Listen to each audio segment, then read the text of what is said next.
Thanks, Mark. Fighting the opioid crisis has been an ongoing battle for lawmakers. Tonight, a new bill is being considered in Lansing that aims to stop opioid addiction before it starts. 7 and 4's Brett Cast shows us how. Introduced on Tuesday, this new bill is an attempt to keep prescription drugs such as Adderall, Vicodin, fentanyl, and many others in the right hands and to stop opioid addiction before it begins. Locking away medication has been routine for Dawn Santilli after she adopted her 13-year-old daughter through the foster care system. The requirements are that all medications are locked up in a lockbox.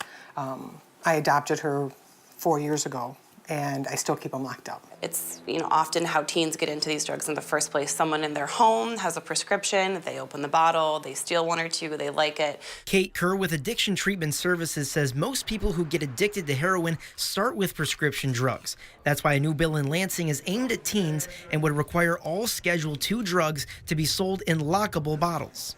It's a big problem, and I think anything to deter would be good.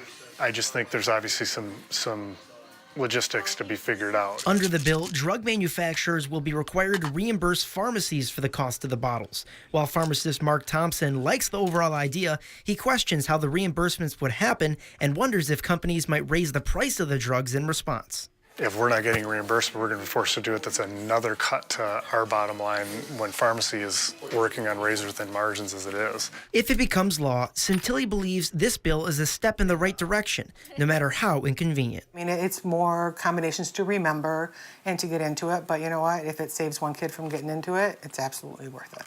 Under the bill, those with physical or mental limitations would not be required to get the locking bottle. Reporting in the studio, Brett Cast, 7 and 4 News.